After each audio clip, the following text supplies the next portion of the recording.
Bismillah, alhamdulillah, wassalatu wassalamu ala rasulillah wa ala alihi wa ashabihi wa mawalah, amma ba'd.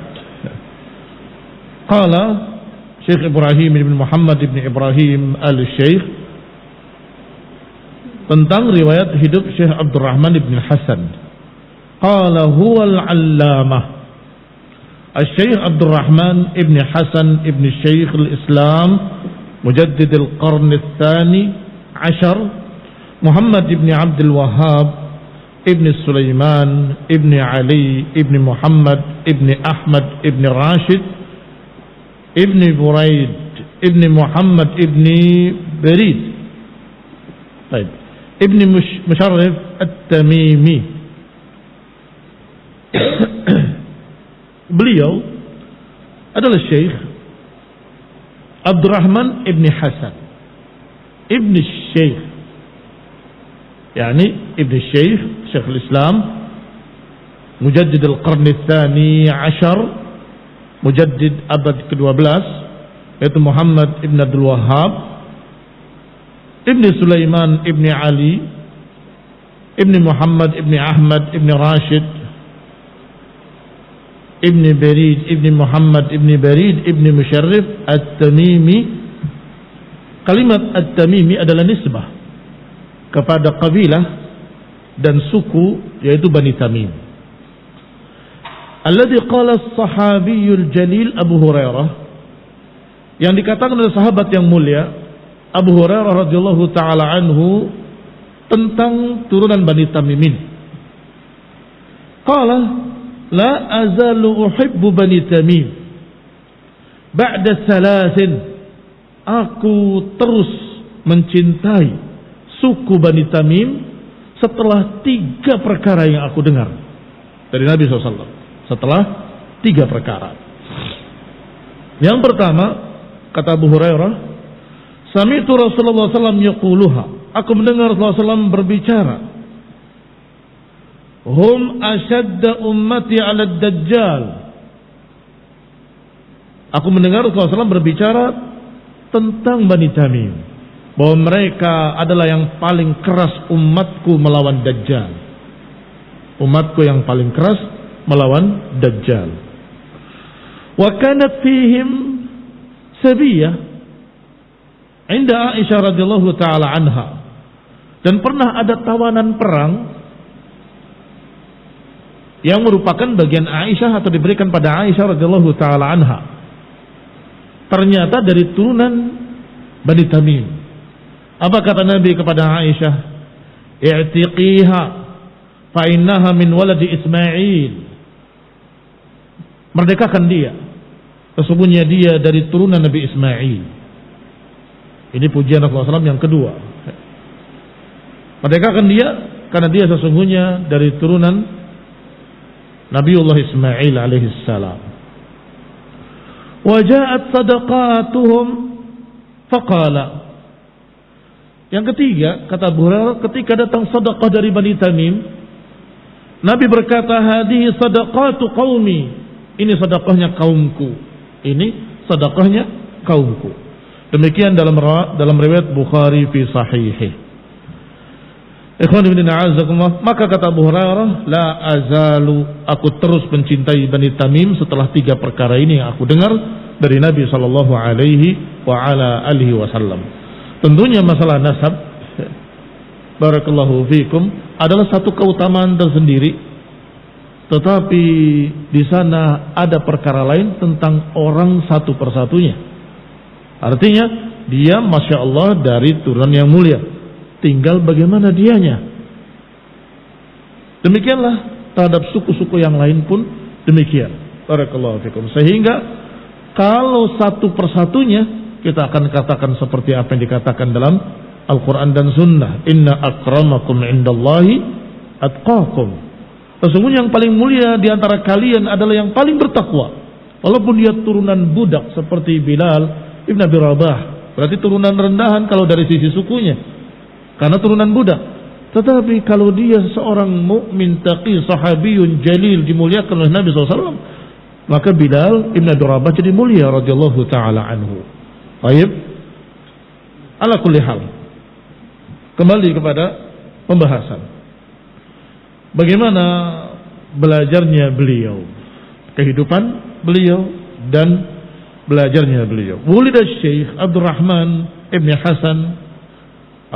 Hasan dilahirkan pada tahun 1196 di daerah yang namanya Dar'iyah. Wa nasha'a fi dhalikal bait al-asil fi syaraf wal ilm. Dia dibesarkan di rumah tersebut yang Masya Allah rumah yang diramaikan atau didasari dengan kemuliaan dan ilmu. Fa'tana bihi jadduhu mujaddidud da'wah al-Muhammadiyah Syekhul Islam Muhammad ibn Abdul Wahhab wa amamuhu al-a'immatul a'lam wa khiyaru ahli al-ilmi fi Najd. Kemudian beliau ini Masya Allah dipelihara, dididik oleh kakeknya, yaitu mujaddidud da'wah al-Muhammadiyah, dakwah Nabi Muhammad SAW, yaitu Syekhul Islam Muhammad ibn Abdul Wahhab, dan juga bersama paman-pamannya yang juga merupakan a'immatul a'lam, tokoh-tokoh ulama, khiyaru ahli ilm, merupakan orang-orang yang berilmu di daerah Najd. Faqara'a ala jaddihi Syekhul Islam Muhammad bin Abdul Wahhab. Sebelum kita lanjutkan, catatan kecil tentang Najd. Najd di sini adalah daerah di Dar'iyah dan sekitarnya, di Hijaz. Adapun Najd yang disebutkan dalam hadis adalah Najdul Iraq. Dan itu sangat jelas dalam hadisnya, karena hadisnya memiliki sekian banyak lafaz. Sehingga kalau mereka yang berkata akan muncul dari Najd tanduk syaitan, kemudian diarahkan ke sini, ke Najd ini, itu salah besar. Apalagi diarahkan kepada Syekhul Islam Muhammad bin Abdul Wahhab, lebih mengerikan lagi, tuduhan yang sangat dusta. Mengapa? Karena hadis itu tidak satu lafadznya dan semuanya sahih. Nabi asyara ilal Iraq, ke arah Iraq. Nabi menyatakan Najd, Nabi menyatakan Iraq, Nabi menyatakan dari sana. Berarti Najd yang dimaksud Najdul Iraq, dan memang ada di sana Najd di Iraq. Barakallahu fikum. Min hahuna takhruj kana syaitan. Dari sana akan muncul tanduk syaitan. Sebagaimana diriwayatkan ketika seorang mendengar Nabi sallallahu alaihi wasallam mendoakan, Allahumma barik fi Syamina wa Yamanina. Allah berkahilah Yaman kami dan Syam kami. Kemudian satu orang menyatakan, bagaimana dengan Najd kami? Maksudnya di Irak. Nabi menyatakan dari sana akan keluar tanduk syaitan. Dan silahkan lihat sejarah, sepanjang sejarah di Irak selalu bermunculan berbagai macam kesesatan, kekufuran, pemberontakan, sampai dikatakan ahlul Irak, ahlul nifaq wa syiqaq.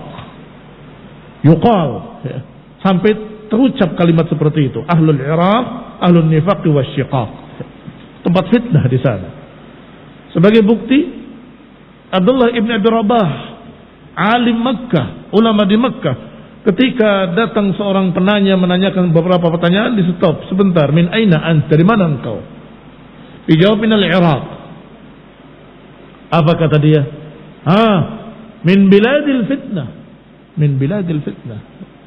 Tetapi barakallahu fikum, bukan berarti semua yang dari sana dalam keadaan jelek. Ada para ulama yang muncul di Irak, Masya Allah, menghadapi sekian banyak penyimpangan-penyimpangan umat, membantah, meluruskan, mendakwahi mereka. Maka ini barakallahu fikum, apa yang kita ketahui dari sejarah tentang Najdul Iraq, Najd di Iraq. Qala, beliau pertama belajar dari kakeknya Syekhul Islam Muhammad bin Abdul Wahhab, membaca diantaranya Kitabut Tauhid. Dari awal pembahasan Kitabut Tauhid sampai pada bab sihir. Wa jumlah min adabil masyi ila salah, dan sebagian dari kitab beliau juga adabul masyi ila salah, adab berjalan ke masjid. Wa hadara alaihi majalis katsirah fi sahih al-Bukhari, dan beliau juga hadir dalam sekian banyak majlis-majlis dalam Sahih Bukhari, tafsir, kitab-kitab ahkam, di majlis paman-pamannya yang juga ulama, biqiraati ammihi wa syaikhihi, yaitu Syekh Abdullah ibn Muhammad ibn Abdul Wahhab. Wa fi kitabil Bukhari biqiraati ammihi, dan kitab Bukhari dia pelajari, dibacakan oleh pamannya juga, Syekh Ali ibn Muhammad ibn Abdul Wahhab.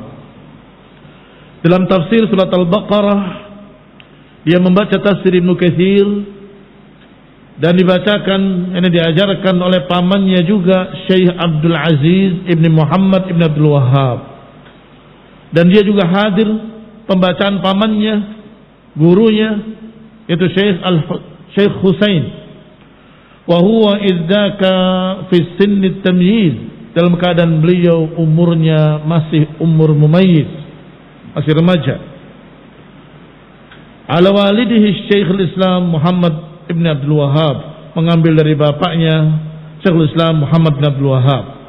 Dan juga dia hadir dalam pembacaan Syekh Abdullah ibn Nasir dalam Muntaqal Ahkam ala Syekhul Islam Muhammad ibn Abdul Wahhab. Kama hadara Syekh, sebagaimana hadir pula Syekh Abdurrahman majalis ukhra, majlis-majlis lain atas kakeknya, biqiraat masyayikh akharin, dengan pembacaan dari syekh-syekh lainnya. Jadi imam langsung, tapi langsung tidak selesai sebagian besar dari kitab tauhid dan sebagian dari adabul masyi, selebihnya melalui paman-pamannya, berarti saudara-saudara bapaknya, Al-Hasan bapaknya. Wa qara Syekh Abdurrahman ibn Hasan ala kulli wahidin min a'mamihi as-salasah al-masyayikh Abdullah wa Ali wa Husain. Maka Syekh Abdurrahman bin Hasan al-Syekh ini, beliau membaca dan mempelajari kitab-kitab tersebut dari paman-pamannya yang tiga, Syekh Abdullah, Syekh Ali, dan Syekh Husain. Abna Syekh Muhammad bin Abdul Wahhab, yang semua itu adalah anak-anaknya Syekh Muhammad bin Abdul Wahhab. Beliau membaca dari mereka jumlatan katsiratan minal hadits wal fiqh, sekian banyak pelajaran dalam hadis dan fiqh. Wa hadara alaihim majalis fil hadis wal fiqh, dan juga dia hadir di majlis-majlis mereka dalam hadis dan fiqh.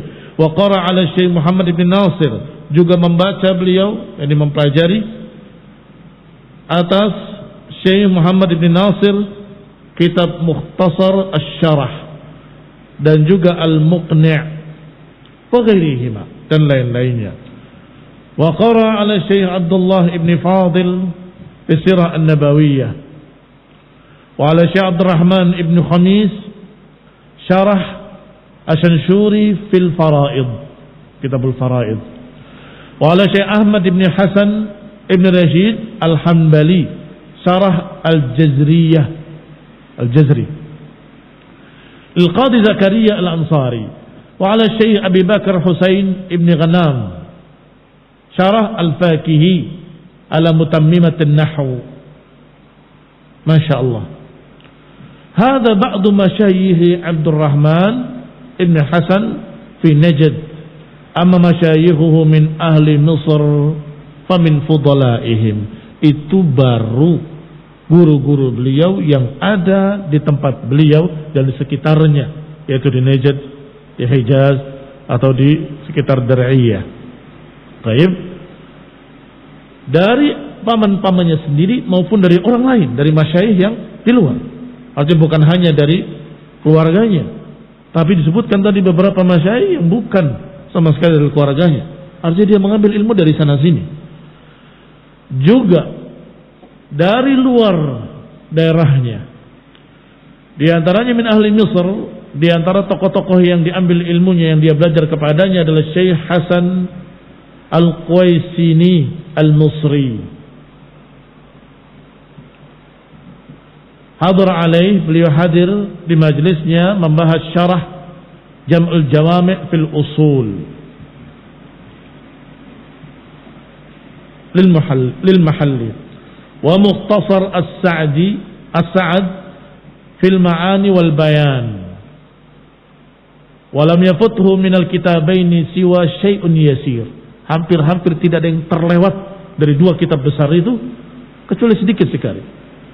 Wa ajazahu, bahkan gurunya memberikan ijazah kepada Syekh Abdurrahman ibn Hasan. Ajazahu Syekh Al-Qaisini tadi jami' marwiyatihi, diberikan ijazah untuk meriwayatkan semua riwayat-riwayatnya.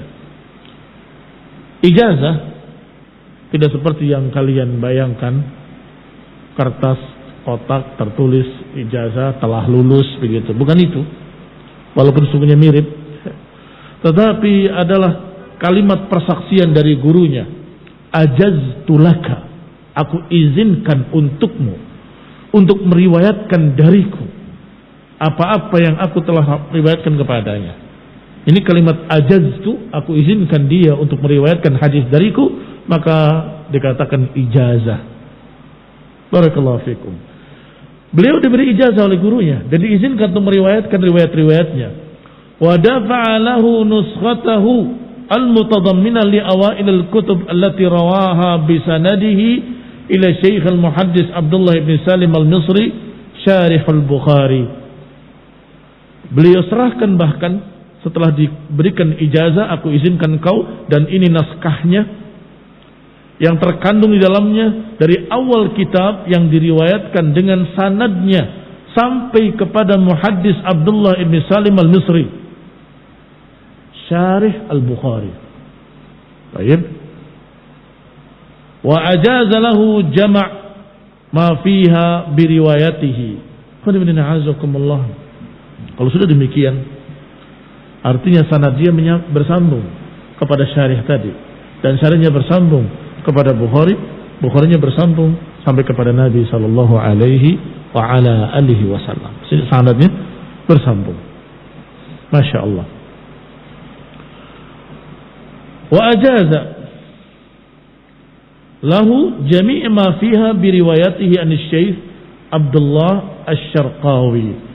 Juga dia diberi ijazah pada seluruh riwayat-riwayat yang diriwayatkan dari Syekh Abdullah Asy-Syarqawi.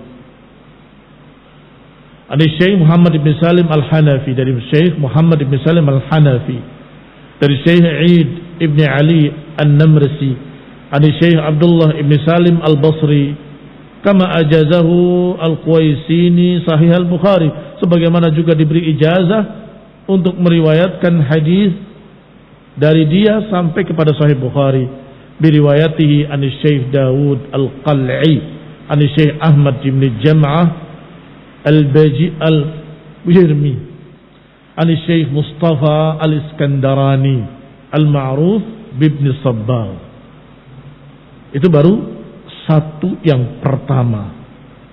Yang kedua Syekh Abdurrahman al-Jabrati. Yang ketiga Syekh Abdullah Baswedan. Yang keempat Mufti Al-Jazair Muhammad ibn Mahmud Al-Jazairi Al-Hanafi Al-Athari. Yang kelima Syekh Ibrahim Al-Ubaidi, Syekh Misr dalam masalah qiraat. Yang keenam Syekh Ahmad ibn Sallunah, disebutkan oleh Syekh Abdurrahman ibn Hasan anna lahu bihadha syekh ikhtisasan kabira, bahwa dia memiliki keistimewaan khusus pada syekh tersebut. Yang ketujuh Syekh Yusuf As-Sawi. Yang kedelapan Syekh Ibrahim Al-Bayjuri. Yang kesembilan Syekh Muhammad Ad-Damanhuri, dan lain-lainnya. Ini disebutkan di awalnya min fudalaihim, atau dengan istilah ini yang tokoh-tokoh mereka yang menonjol di sana. Artinya bukan seluruhnya. Beliau mengambil ilmu dari banyak ulama, yang menonjolnya ini yang disebutkan ini. Barakallahu fikum. Kita lanjutkan insyaallah pada pertemuan yang mendatang billahi taala. Wassallallahu Muhammadin wa ala alihi wa ashabihi wa sallama tasliman katsira. Subhanakallahumma bihamdika asyhadu an la ilaha illa anta astaghfiruka wa atubu ilaik. Wassalamu alaikum warahmatullahi wabarakatuh. Assalamualaikum warahmatullahi wabarakatuh.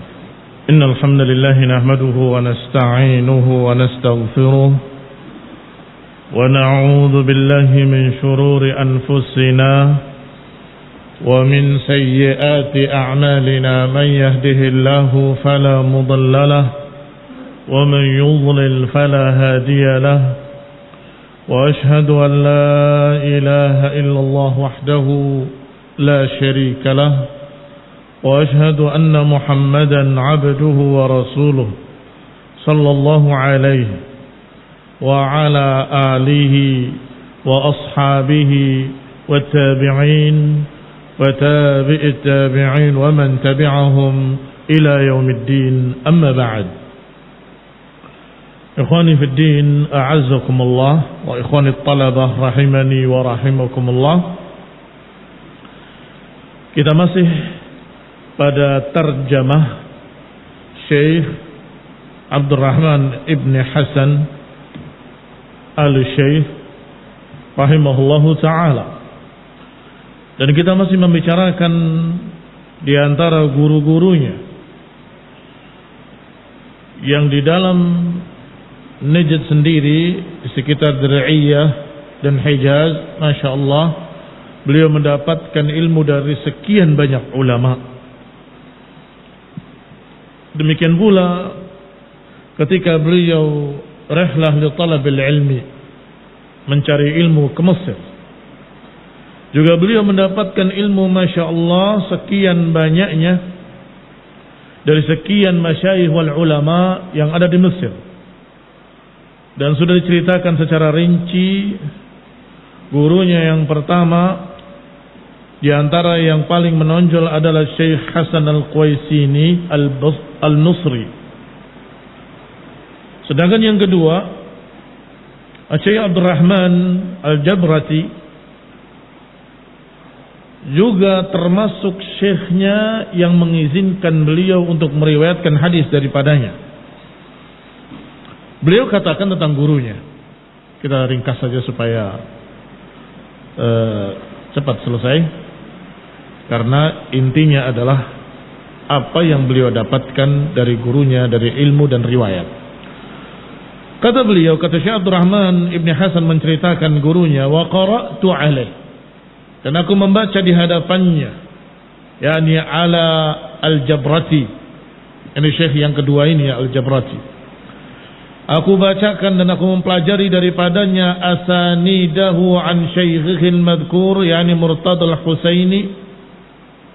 Aku pelajari sanad-sanadnya dari guruku yang bersambung sampai kepada gurunya Murtada Al-Husaini, yang juga muttasilah, bersambung sampai pada penulis-penulis kitab hadis.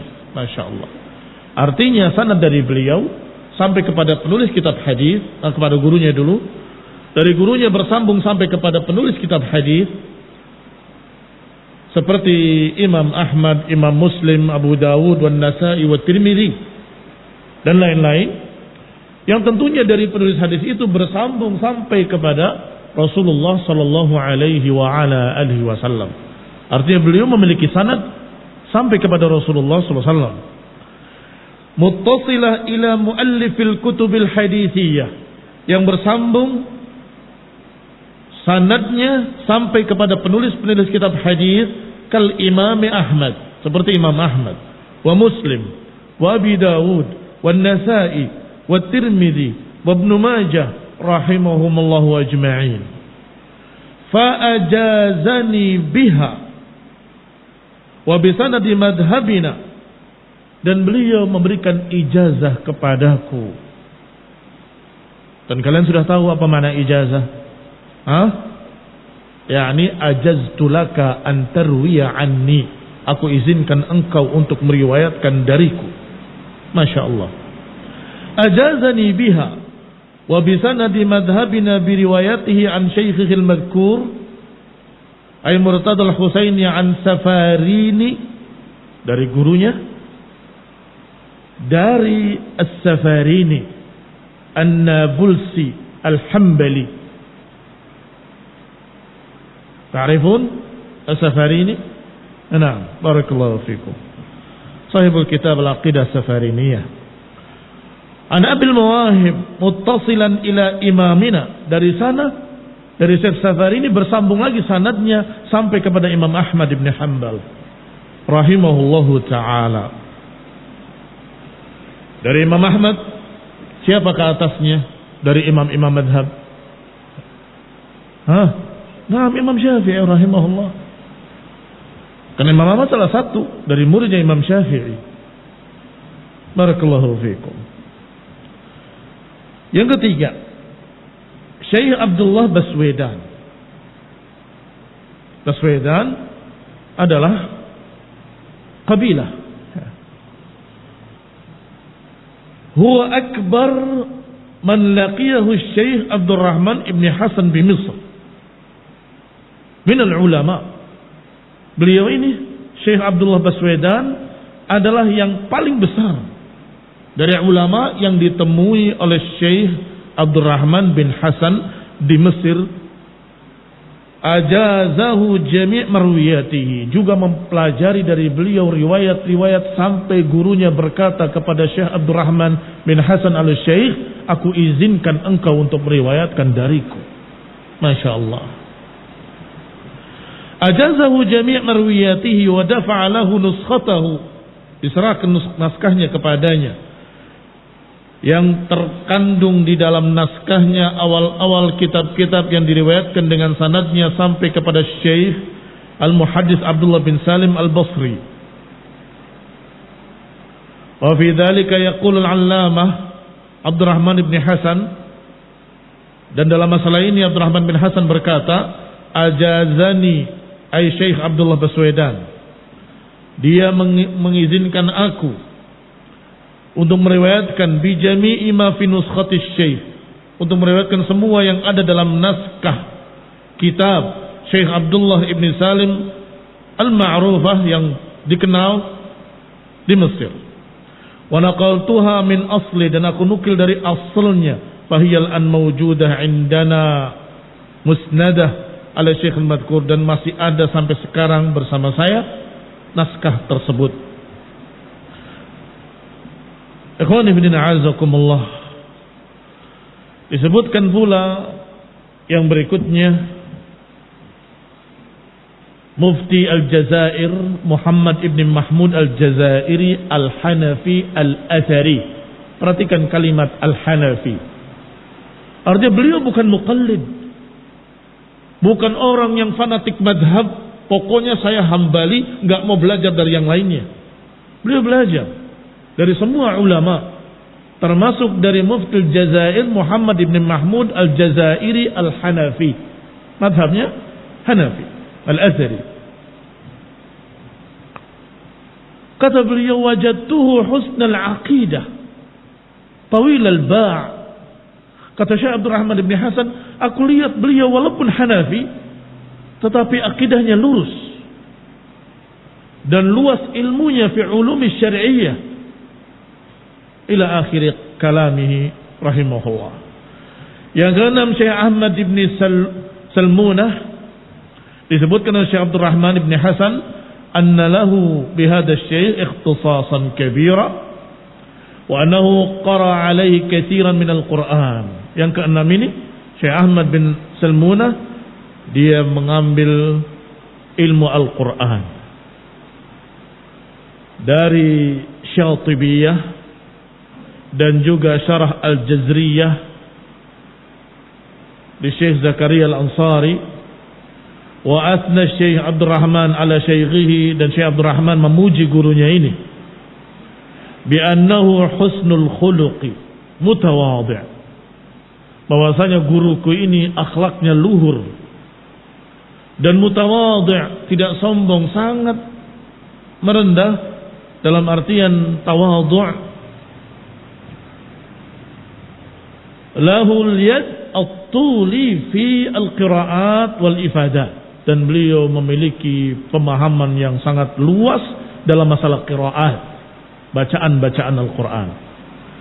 Wa anna lahu riwayat wa asanid muttasilah ila al-qurra'is sab'ah, bahkan gurunya ini punya sanad, Masya Allah, yang bersambung sampai qurra'is sab'ah. Artinya bukan hanya mengerti bagaimana qiraatus sabah bentuknya, tapi punya sanad yang bersambung dengan mereka qurra as-sab'ah dan lain-lainnya. Ikhwani fillah a'azakumullah. Yang ketujuh, dia belajar pula nahwu. Jangan karena orang Arab terus tidak merasa butuh untuk belajar ilmu nahwu. Beliau mempelajari ilmu nahwu dari ahlinya juga. Disebutkan di sini Syekh Yusuf As-Sawi. Qara alaihi Syekh Abdul Rahman akthar min syarh al-khulasah li Ibn Aqil. Kemudian yang kedelapan Syekh Ibrahim Al-Bayjuri, dia membaca kitab syarh khulasah juga, tapi lil Ashmuni ila babil ifadah ila al-bab al-idafah wa hadar alaihi fi silm, dan juga hadir dalam kitab lainnya. Yang kesembilan Syekh Muhammad Ad-Damanhuri,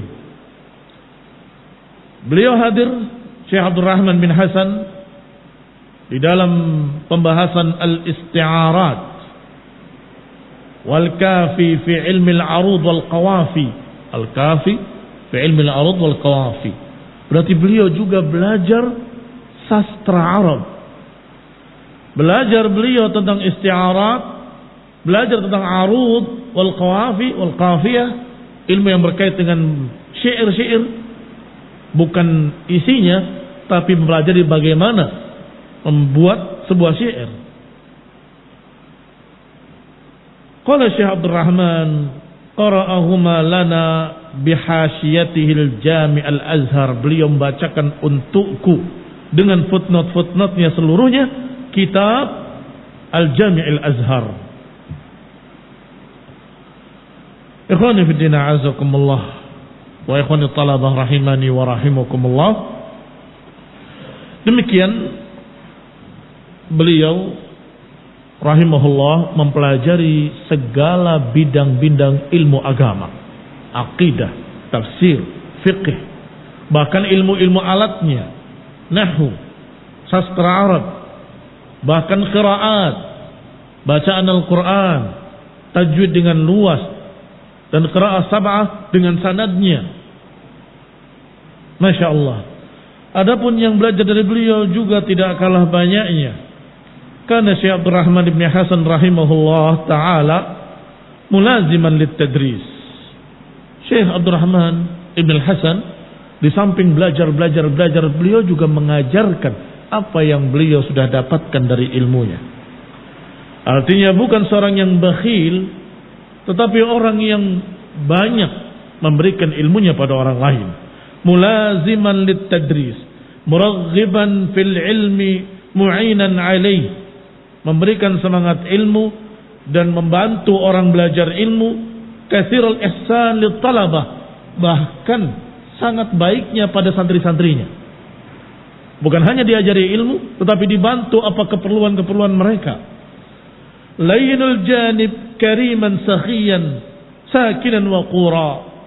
Beliau ini dalam mengajar santri-santrinya, tulabu ilmin, sangat lembut, karim, dermawan, sakhi juga mirip, banyak memberi, sakinan wa quran, tenang, tawadhu', katsirul ibadah, banyak ibadah, mubarakan fih lit talab, dan beliau mubarak, dapatkan berkah untuk mencari ilmu dan mengajarkan ilmu. Bihayts la yalbasu at-talib indahu illa yasiran hatta yakuna fa'iqan bifahmihi. Di antara barakahnya terlihat, Allah berikan barakah pada beliau dan tadris beliau, santri tidak lama belajar sama beliau sudah terlihat ilmunya. Padahal tinggal bersamanya belajar sebentar, tetapi terlihat fa'iqan bifahmih, menonjol pemahamannya. Wa qatalaqal ilm anhu, di antara yang belajar dari beliau, min ajillati ahli ilmi al-kathir, di antara tokoh-tokoh besar yang pernah belajar kepada Syekh Abdul Rahman bin Hasan, Di antaranya anaknya sendiri Asy-Syaikh Abdul Latif. Qara alaihi bi Misr. Dia membaca kitab di hadapan gurunya di Mesir. Jadi sejak di Mesir sudah anaknya ikut belajar dari bapaknya. Tsumma qara alaihi fi Riyadh, kemudian melanjutkan tetap belajar dari bapaknya di Riyadh. Ba'da qudumihi, setelah pulang Syekh ke Hijaz. Wa Syekh Hasan ibn Husain ibn Syekh Muhammad bin Abdul Wahhab. Juga yang belajar dari beliau adalah Hasan ibn Husain ibn Syekh Muhammad bin Abdul Wahhab. Anaknya Syekh Muhammad bin Abdul Wahhab, cucunya. Wa Syekh Abdul Malik ibn Husain ibn Syekh Muhammad bin Abdul Wahhab. Juga cucunya yang lain. Wa Syekh Abdul Rahman ibn Husain ibn Syekh Muhammad bin Abdul Wahhab. Jadi sekian banyak cucu-cucunya, anak-anaknya belajar sama beliau, sama pamannya. Syekh Abdullah ibn Hasan ibn Husain ibn Syekh Muhammad ibn Syekh Muhammad ibn Abdul Wahhab. Wa Syekh Husain ibn Hamad ibn Husain ibn Syekh Muhammad ibn Abdul Wahhab. Wa Syekh Abdul Aziz ibn Uthman ibn Abdul Jabbar ibn Shabana. Wa Syekh Abdul Rahman ibn Hamad An-Numairi. Kalau kalian mendengarkan Syekh An-Numairi, beliau juga belajar di antaranya dari Abdurrahman ibn Hasan ini. Wa Syekh Abdullah ibn Jabr. Wa Syekh Hamad ibn Atiq. Wa Syekh Muhammad ibn Sultan. Wa Syekh Abdul Aziz ibn Hasan ibn Yahya. Wa Syekh Muhammad ibn Ibrahim ibn Ajlan. Wa Syekh Muhammad ibn Abdul Aziz. Wa Syekh Abdul Rahman ibn Adwan. Wa Syekh Muhammad ibn Ibrahim ibn Yusuf.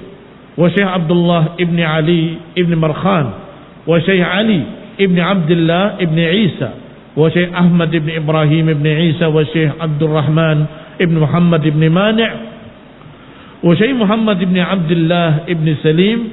Wa Syekh Muhammad ibn Umar ibn Salim. Wa ghairuhum mimman yatulul kalam bisardiha, dan lain-lainnya yang akan panjang kalau kita sebutkan seluruh murid-muridnya.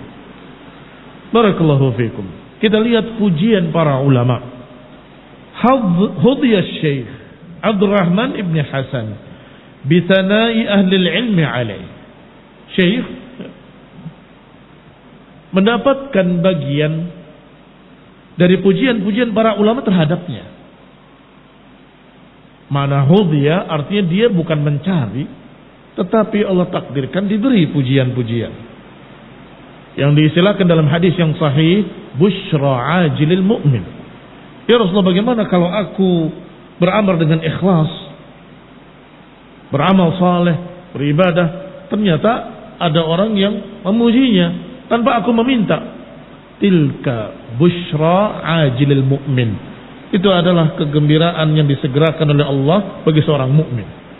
Barakallahu fikum, bukan mencari pujian, tetapi para ulama afzaz, mereka selalu mendapatkan puji-pujian dari sekian banyak ulama yang lain sebagai syahadah, sebagai persaksian.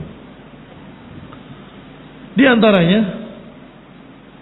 dari Ibnu Bashar atau Ibnu Bishr dalam kitabnya Unwanul Majd fi Tarikh Najd. Sejarah isinya sesungguhnya sejarah Najd.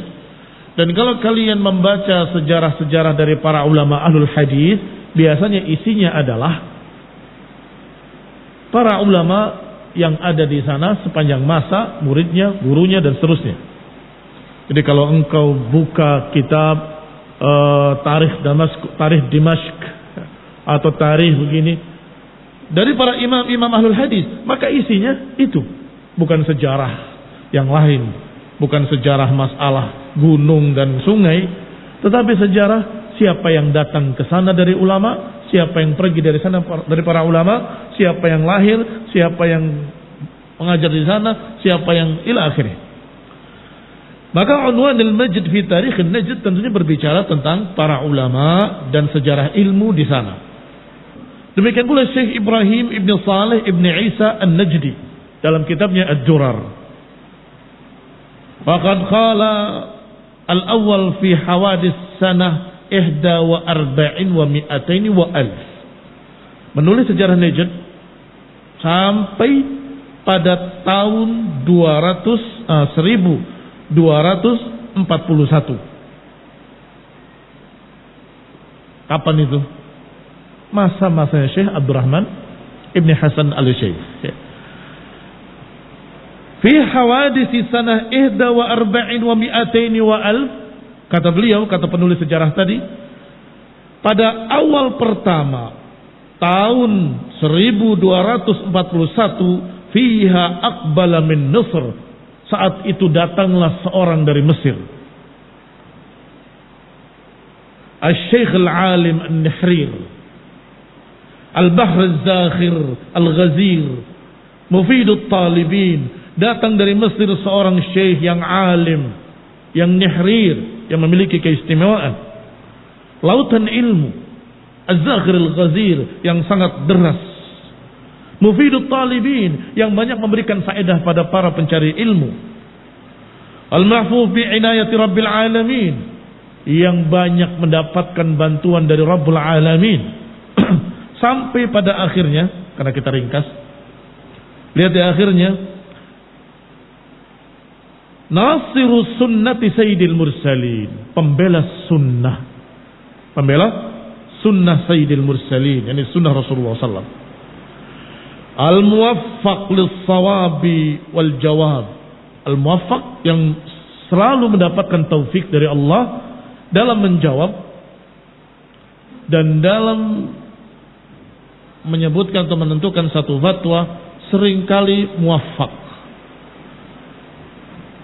Syekh Abdurrahman Ibn Hasan Ibn Syekh Ibn Abdul Wahab, yaitu Syekh Abdurrahman Ibn Hasan Ibn Syekh Muhammad bin Abdul Wahab.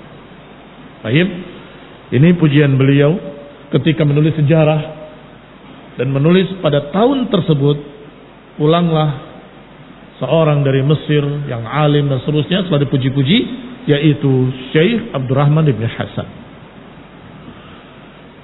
فقدم على الإمام التركي ابن عبد الله قدس الله روحه ففرح به وأكرمه غاية الإكرام واغتبط بطلعته خاص المسلمين والعام. Masih dilanjutkan. Kemudian datang ulama tersebut, ini Syekh Abdurrahman Ibn Hasan, ke Imam Turki. Waktu itu imamnya di sana, penguasanya adalah Turki Ibn Abdullah. Qaddasallahu ruhah. Fafariha bihi, maka beliau penguasa saat itu gembira dengan kedatangan seorang ulama yang telah menimba ilmu dari Mesir sekian lama. Wa akramahu ghayatul ikram, dimuliakan dan dihormati. Wa ghtabata bi tal'atihi, dan gembira dengan kemunculan beliau seluruh kaum muslimin, yang khusus maupun yang umum. Yang khusus talabul ilminya, yang umumnya, yakni yang awamnya, semuanya gembira. Baik, ucapan siapa itu? Ibn Bishr, barakallahu fikum. Wa marra Ibn Bishr ila an qala fi tilka tarjamah al-qayyimah li hadzal imam wa qad kana muntabihan fatina. Kata beliau Ibn Bishr, dan bahwasanya orang ini, maksudnya Syekh Abdurrahman bin Hasan, kana muntabihan fatina, dia sangat jeli dan cerdas, jenius, bisa melihat dasais ahlil bidah, dia bisa melihat penyusup orang-orang yang sesat ketika memasukkan satu kalimat-kalimat yang salah, ketahuan oleh beliau. Ibn Bishr berkata, pengalaman beliau, aku tulis waktu itu satu doa untuk beliau. Aku tulis dengan doa yang baik, sampai aku tutup dalam doanya itu dengan kalimat innahu ala ma yasha'u qadir. Sering dengar kalimat ini? Innahu ala ma yasha'u qadir. Sesungguhnya dia, ini Allah Ta'ala, atas segala apa yang dikehendakinya maha kuasa. Sepertinya biasa saja kan. Tetapi Syekh mendengar doa itu, menulis kepadaku. Ini kisahnya Ibnu Bishr. Menuliskan kepadaku surat. Dan berterima kasih, jazakallah khair, engkau telah mendoakan untukku dengan doa yang bagus ila akhirih. Tetapi di situ ada kalimat, innahu ila ma yasha'u qadir. Inna hadhil kalimah ishtaharat ala al-suni min ghairi qasdin. Kalimat ini sering disebut oleh para manusia, kaum muslimin, tanpa menyadari rincian maknanya. Biasa diucapkan seperti itu. Kata beliau, tetapi kalimat ini yaqsid biha ahlul bid'ah syarra. Kalau kita yang mengucapkan mungkin niatnya baik, bahwa Allah dalam segala sesuatu maha kuasa. Tetapi barakallahu fikum, ahlul bid'ah menyebutkan kalimat yang sama dengan maksud yang berbeda. Wa kullu ma fil Qur'an. Ini masih ucapan Syekh Abdurrahman bin Hasan menasihati Ibnu Bishr. Ketahuilah di Quran disebutkan berkali-kali kalimat wa huwa ala kulli syai'in qadir, atas segala sesuatu Allah maha kuasa.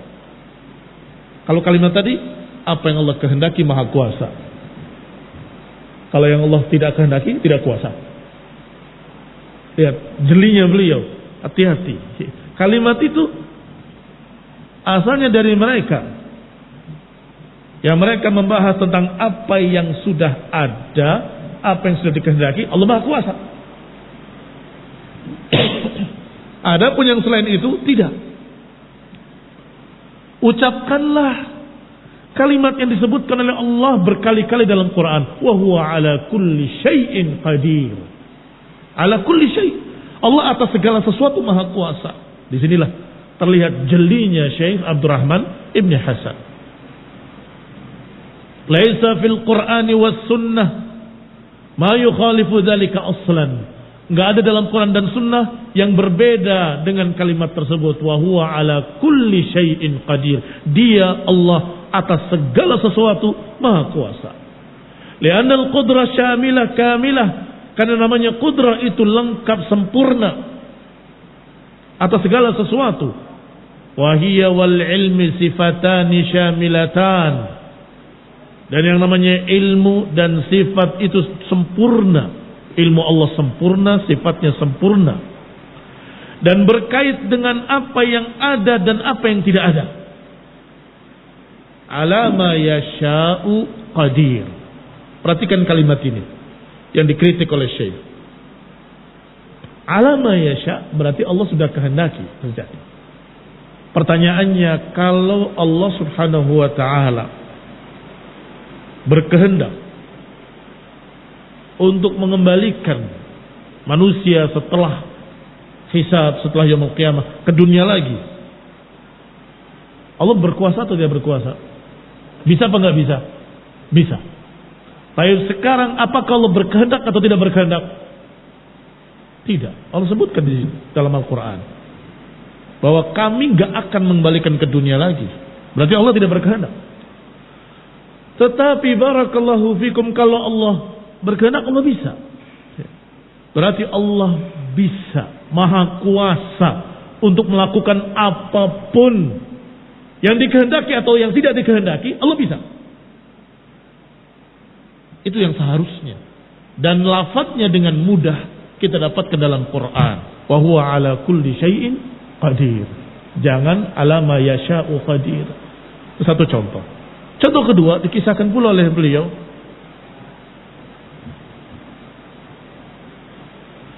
Ketika aku